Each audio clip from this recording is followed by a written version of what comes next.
Life horoscope spiritual நேயர்கள் அனைவருக்கும் வணக்கம்.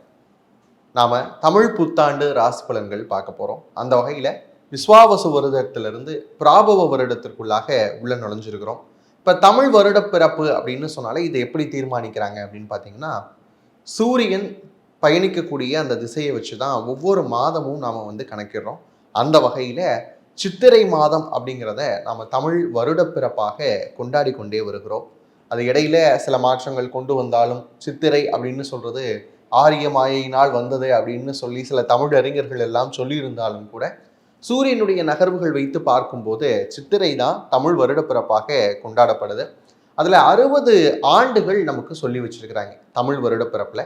இந்த 60 ஆண்டுகள் என்ன அப்படின்னு பாக்குறப்ப ஒவ்வொரு ஆண்டிற்கும் ஒவ்வொரு வடமொழி பெயர்கள் இருக்கு. எல்லாரும் என்ன கேட்குறாங்க அப்படின்னா, தமிழ் வருட பிறப்புன்னு சொல்றீங்களே, ஆனா வடமொழி பெயர் அதாவது சான்ஸ்கிரிட் வெர்ஷன்ல இருக்கே அப்படின்னு சொல்லி நிறைய நபர்கள் கேள்வி கேட்கவும் செய்வாங்க.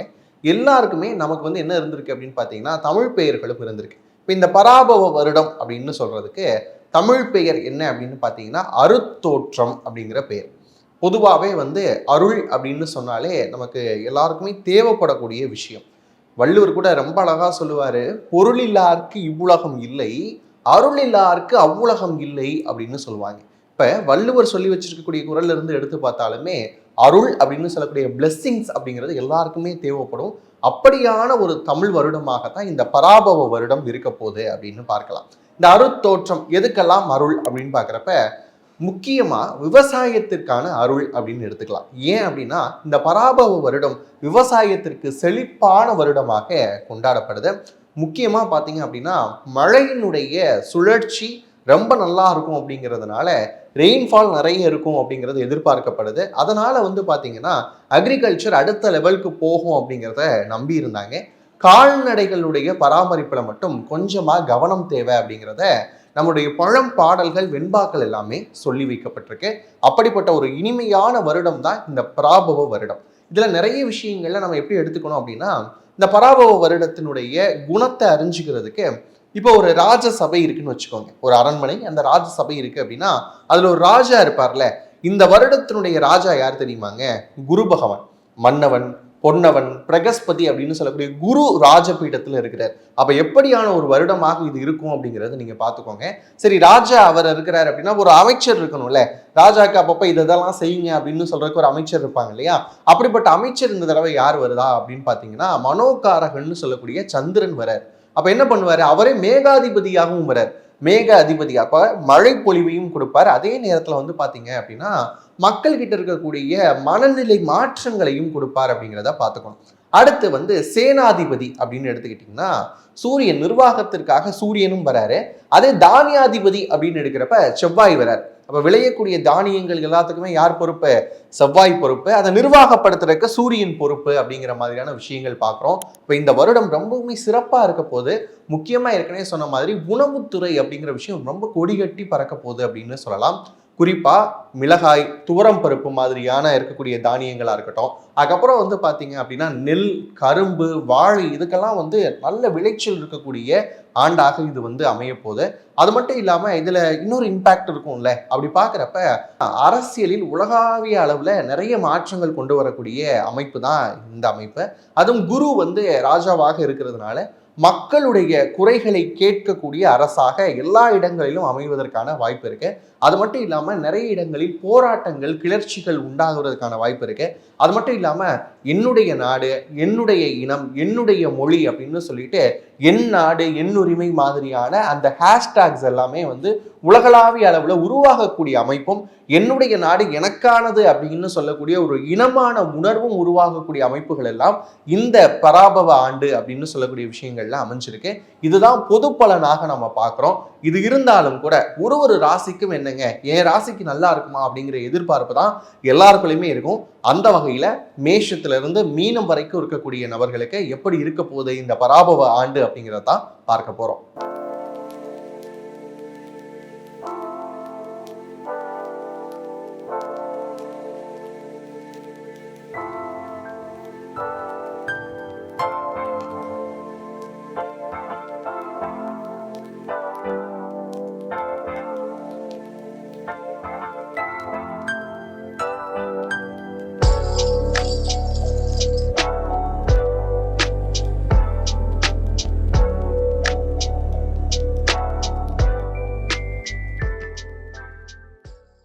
மேன்மை பொருந்தி இருக்கக்கூடிய மேஷராசி அன்பர்கள். ஏன் இந்த மேன்மை அப்படின்னு கேட்டால், அவங்களுடைய பிறவி குணத்திலேயே வந்து இதை நான் அடையணும் அப்படின்னு ஒரு இலக்கு வச்சுட்டாங்க அப்படின்னு சொன்னால் அதை கண்டிப்பாக அடையக்கூடிய நபர்கள் யார் அப்படின்னு பார்த்தீங்கன்னா மேஷராசிக்காரங்க. இலக்கு அப்படிங்கிற விஷயத்தை, டார்கெட் அப்படிங்கிற விஷயத்தை நீங்கள் ஃபிக்ஸ் பண்ணிக்கிறது மட்டும்தான் உங்களுடைய வேலையாக இருக்கும். அதை நோக்கிய நகர்வுகள் அப்படிங்கிறது அடுத்தடுத்து இருக்கக்கூடிய மேஷராசி அன்பர்களுக்கு இந்த பிராபவ ஆண்டு எப்படி இருக்க போகுது அப்படின்னு பார்க்குறப்ப ரொம்ப சிறப்பாக இருக்க போகுது அப்படின்னு சொல்லலாம். என்ன சார், ஒரு பக்கம் 7.5 சனி நடந்துகிட்டு இருக்கு, நீங்கள் எப்படி எனக்கு சிறப்பாக இருக்கும்னு சொல்கிறீங்க அப்படின்னு நீங்கள் கேட்கலாம். என்னதான் 12ஆம் இடம் அப்படின்னு சொல்லக்கூடிய விரயஸ்தானத்தில் சனி பகவான் இருந்தாலும் கூட குரு உங்களுடைய ராசிக்கு ரொம்பவுமே ஃபேவர் பண்றாரு. 4ஆம் இடம் அப்படின்னு சொல்லக்கூடிய கடகத்திலும் 5ஆம் இடம் அப்படின்னு சொல்லக்கூடிய சிம்மத்திலும் மாறி மாறி பயணிக்கிறார் குரு. அப்ப இந்த விஷயங்கள் உங்களுக்கு ரொம்பவுமே சாதகமா இருக்கு அப்படின்னு சொல்லலாம். ப்ராப்பர்ட்டி வாங்கணும் அப்படின்னு நினைச்சீங்கன்னா வாங்கலாம். எங்க சார் காசு கடன்ல இருக்கிறோமே அப்படின்னு சொன்னா கடன்களில் இருந்தெல்லாம் தீர்வு அப்படிங்கிற ஒரு விஷயம் இருக்க போது. நிறைய கடன் அடைக்க போறீங்க. அதுக்கப்புறம் வீடு வாங்குவதற்கான யோகம் அப்படிங்கிறது நிறையவே இருக்க போகுது. எங்க சார், நாங்கள் ஒரு புது வீடு வாங்கணும் அப்படிங்கிறதா வாழ்நாள் லட்சியம் அப்படின்னு சொல்லக்கூடியவங்களுக்குலாம் கண்டிப்பாக அது நிறைவேறக்கூடிய வாய்ப்புகளை குரு பகவான் ஏற்படுத்தி கொடுப்பார். அவர் 4, 5 அப்படின்னு சொல்லக்கூடிய வீடுகளில் பயணிக்கக்கூடிய காலகட்டத்தில் கண்டிப்பாக வீடு, மனை யோகம் எல்லாமே இருக்க போகுது. அது மட்டும் இல்லாமல் இந்த பராபவ ஆண்டினுடைய அரசனாகவே குரு இருந்து அவரே உங்களுக்கு நல்ல ஃபேவர் கொடுக்கறதுனால கண்டிப்பாக நீங்கள் ஒரி பண்ண வேண்டிய அவசியமே கிடையாது. சனி என்னதான் 7.5 சனியாக இருந்தாலும் கூட நிறைய பேர் சொல்லியிருப்பாங்க கால்களில் அடிபடும், நிறைய விரயங்கள் கொடுப்பார். அதெல்லாம் கவலைப்படாதீங்க.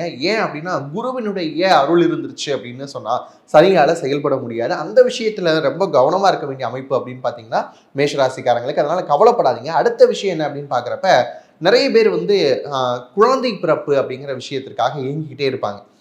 ரொம்ப எத்தனை செல்வங்கள் இருந்தாலும் இந்த 16 செல்வங்களில் 15 இருந்து குழந்தை பேர் இல்லை அப்படின்னா அதுதாங்க இல்லை அப்படின்னு சொல்லக்கூடிய ஏக்கம் நிறைய பேத்துக்கு இருக்கும். அதெல்லாம் தீர்வாகக்கூடிய ஒரு ஆண்டாக இந்த அருத்தோற்றம் அப்படின்னு சொல்லக்கூடிய பராபவ ஆண்டு அமைய போது. உங்கள் வீட்டில் மழலை சத்தம் கேட்க போகுது கண்டிப்பாக. அது மட்டும் இல்லாமல் திருமணத்திற்காக இருக்கிறோம், நாங்கள் வந்து திருமண முயற்சிகளில் இருக்கிறோம், எங்களுக்கு திருமணம் நடக்குமா அப்படின்னு நிறைய 90s கிட்ஸாக இருக்கட்டும், ஏன் சில பேர் 88, 87 பிறந்தவர்களுக்கு கூட இன்னும் திருமணம் ஆகாமல் இருக்கு. அப்படிலாம் இருந்தாலும் கூட உங்கள் வீட்டில் சுப காரியங்கள் நடப்பதற்கான வாய்ப்புகள் அதிகமாக இருக்கு அப்படின்னு பார்த்தீங்கன்னா அது மேஷராசிக்காரங்களுக்கு. ஏன்னா குரு வந்து பஞ்சமஸ்தானத்திற்கு வரக்கூடிய காலகட்டத்தில் என்ன பண்ணுவார் அப்படின்னா உங்களுடைய ஒட்டுமொத்தமாக இருக்கக்கூடிய பூர்வ புண்ணியம் இருக்குல்ல எல்லாத்தையும் அப்படியே வந்து கொடுத்துருவார் உங்கள்கிட்ட. கொடுத்து இதனால் வரைக்கும் உன்னுடைய முன்னோர்கள் செய்திருக்கக்கூடிய புண்ணியத்தெல்லாம் நீ அனுபவிச்சுக்கோப்பா அப்படின்னு சொல்லக்கூடிய விஷயமா குரு வந்து நல்லது செய்ய போறார். அது மட்டும் இல்லைங்க, நமக்கு ராகு வந்து இருக்கிறார் இல்லையா, அவர் வந்து இப்போ எங்கே இருக்கிறார் அப்படின்னு பார்த்தீங்கன்னா கும்பத்தில் இருக்கிறார். அதுக்கப்புறம் வந்து மகரத்துக்கு வருவார். இந்த 2 இடமே உங்களுக்கு ரொம்ப பிளேஸ்மெண்ட்டில் ரொம்ப சூப்பராக இருக்கும் அப்படின்னு சொல்லலாம். ஏன்னா ராகு வந்து சுகஸ்தானத்தில் இருந்தாலும் சரி, இல்லை கெரியர் பாயிண்ட்ல இருந்தாலும் சரி பிரம்மாண்டத்தை கொடுப்பார். ராகுனாலே இல்லூஷன், பிரம்மாண்டம் இந்த மாதிரியான விஷயம் தான். கிட்டத்தட்ட ஒரு சங்கர் படம் பார்த்தா என்ன ஃபீல் இருக்குமோ அது மாதிரி உங்களுடைய வாழ்க்கையை மாற்றுவதற்கு ராகு வந்து ரொம்ப தயாராக இருக்கிறார். இதில் இன்னொரு விஷயம் என்ன அப்படின்னு பார்த்தீங்கன்னா கேது வந்து சிம்மத்தில் இருக்கிறது, அதாவது பஞ்சமஸ்தானத்தில் இருக்கிறது. இதில் மட்டும் நமக்கு என்ன எச்சரிக்கை உணர்வு இருக்கணும் அப்படின்னு கேட்டிங்கன்னா உங்களுடைய உடல்நலம் சார்ந்த சில விஷயங்களை ரொம்ப கவனமாக இருக்கணும். அதை மட்டும் பார்த்துக்கிட்டீங்க அப்படின்னா இந்த அருத்தோற்றம்னு சொல்லக்கூடிய பராபவ ஆண்டு உங்களுக்கு ரொம்பவுமே எக்ஸலண்ட்டான ஒரு ஆண்டாக அமையும் அப்படின்னு சொல்லலாம். இந்த கேது எப்பயுமே எப்படி பண்ணுவார் அப்படின்னா ஒரு ஞானக்காரங்க இல்லையா, உங்களுக்கு நிறைய இன்பில்டான நாலேஜ் உருவாக ஆரம்பிக்கும். இதுதான் வாழ்க்கை அப்படிங்கிற ஒரு புரிதல் வர ஆரம்பிக்கும். இது நாள் வரைக்கும் எனக்கு வாழ்க்கைனா என்னன்னே தெரியலைங்க, என்னை சுற்றி இருக்கிறவங்க எல்லாம் எப்படி இருந்தாங்கன்னே புரியலை, நிறைய நம்பி ஏமாந்துட்டேன், நான் யார் மேலெல்லாம் அன்பு வச்சனோ அவங்கெல்லாம் வந்து எனக்கு வந்து பேக் ஃபயராக தான் இருந்திருக்கிறாங்க அப்படின்னு சொல்லக்கூடிய எல்லா மேஷராசிக்காரங்களுக்கும் இதுதான் வாழ்க்கை அப்படிங்கிற ஒரு புரிதலை கேது கொடுக்க போறார். அப்படி பார்க்குறப்ப நம்மளை சுற்றி இருக்கிற எல்லாரையும் புரிஞ்சுக்கக்கூடிய ஒரு வாய்ப்பு வருது அப்படின்னாலே அதுவே பெரிய விஷயம் இல்லையா. அப்ப இதுதான் வாழ்க்கை அப்படிங்கிற ஒரு புரிதலுக்குள்ளாக மேஷராசிக்காரங்க வரக்கூடிய ஒரு ஆண்டு அப்படின்னு பார்த்தீங்கன்னா இந்த பராபவ ஆண்டு.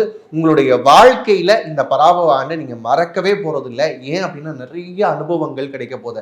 ஏற்கனவே ஒரு பக்கம் சனி என்ன பண்ண போறாரு அப்படின்னு கேட்டீங்கன்னா நிறைய பணங்களை கொடுக்க போறாரு. ஏங்க விரயம் கொடுப்பாரு அப்படிங்கிறீங்க, இப்போ வந்துட்டு பணம் எப்படி கொடுப்பாரு அப்படின்னு கேட்டா நீங்க ஒரு வேலை பார்த்துக்கிட்டு இருந்தீங்க அப்படின்னு சொன்னா 4 வேலை பார்க்க வைப்பார். அதாவது உடம்புல இருக்கக்கூடிய வேர்வையை வெளியேற்றுற அளவுக்கு வேலை பார்க்க வைப்பார். இப்போ வேலை பார்த்தா என்ன கிடைக்கும்? கண்டிப்பாக பணம் கிடைக்கும். குருவுடைய அருள் இருக்கு. இப்போ எக்கனாமிக்கலாக நீங்கள் வந்து ஸ்டெபிலிட்டி ஆகக்கூடிய ஒரு ஆண்டாக இந்த பராபர வருடம் அமைய போகுது அப்படின்னு சொல்லலாம். அது மட்டும் இல்லாமல் பெண்களுக்கு எப்படிங்க இருக்கும் அப்படின்னு பார்க்குறப்ப ரொம்ப மகிழ்ச்சிகரமாக இருக்க போது.